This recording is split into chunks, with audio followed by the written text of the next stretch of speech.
C'est un peu comme en montagne, quand une fois arrivé au sommet, on savoure son plaisir en regardant le paysage qui vous entoure. Je vous ai gardé pour la fin celle qui émerveille dans ses moindres détails, le Roadster Mercedes 500 SL. Je crois que dans le genre, on ne peut faire guère mieux. Et si ce n'était le risque de mettre complètement la batterie à plat, moi personnellement, je passerais des heures à jouer avec la capote électrique.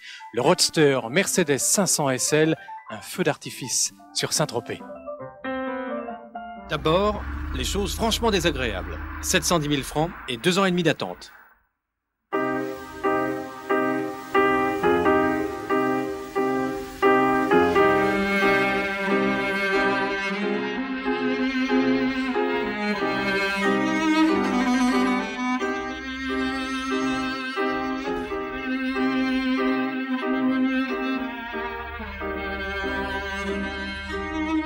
Oublions ces détails pour aller à l'essentiel, c'est-à-dire le plaisir.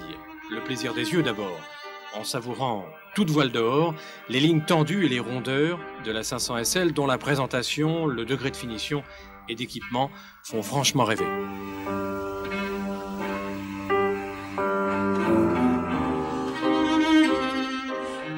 Premier handicap, mais dont on va s'apercevoir très vite d'ailleurs qu'il n'a pas d'incidence néfaste sur la conduite, le poids de la voiture. La 500 est en effet très lourde, près d'1,9 tonne, mais elle reste, même sur petite route, d'une maniabilité déconcertante, ce qui fait que vous n'avez jamais l'impression de conduire une grosse voiture. Et pourtant, et afin que la sécurité soit optimale, Mercedes y a ajouté l'ADS, un système automatique offrant 4 programmes d'amortissement ainsi qu'un correcteur d'assiette qui stabilise la voiture à grande vitesse, ce qui fait qu'en définitive, que ce soit en tenue de cap, en grande courbe, en virage serré ou en changement d'appui, la 500 SL encaisse tout.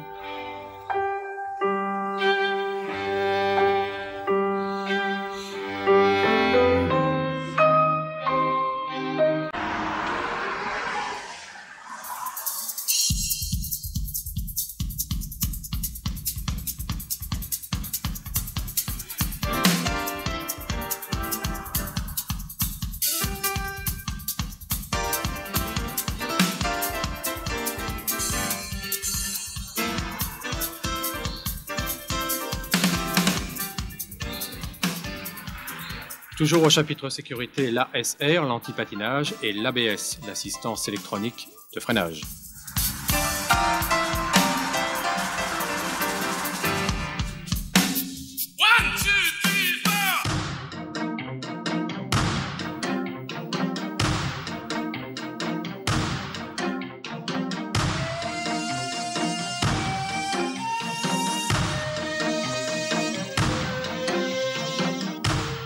Fond de Saint-Tropez, voici la mariée.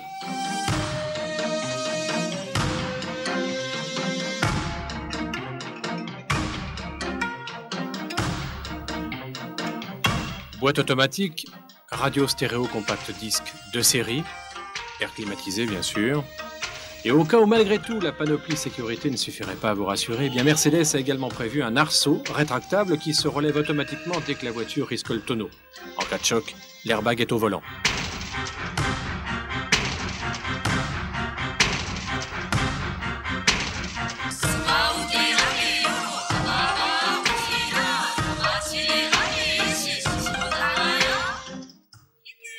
Hop, 17 interrupteurs, 15 vérins, 11 électrovannes. Tout cela vient de se déclencher et tout cela fait qu'en moins de temps que pour le dire, et simplement en appuyant sur le petit bouton que vous avez vu, on escamote ou l'on verrouille la capote. Même s'il pleut, vous entendez bien, même s'il pleut, vous pouvez rouler décapoté car la ligne de la voiture est ainsi faite que l'eau ne rentre pas dans l'habitacle au-dessus de 120 km/h. C'est grandiose, c'est sublime, c'est divin. Tellement parfait que dans la 500 SL, on vous interdit même de régler les rétros et les sièges à la main. Alors comme je vous devine définitivement KO à l'énoncé de tels arguments, je passe très vite sur le V8 et ses 326 pur sang et croyez-moi, il galope vite.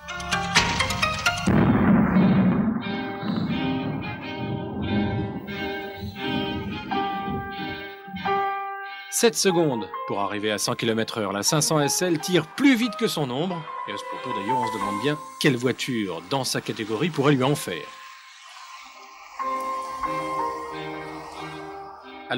Alors qu'à tout point de vue, la 500 SL soit une bonne affaire, c'est évident. Encore faut-il sortir 710 000 francs. Bon, j'arrête là, j'en redeviens désagréable. Très bonne semaine à toutes et à tous sur M6. Salut, c'était Turbo.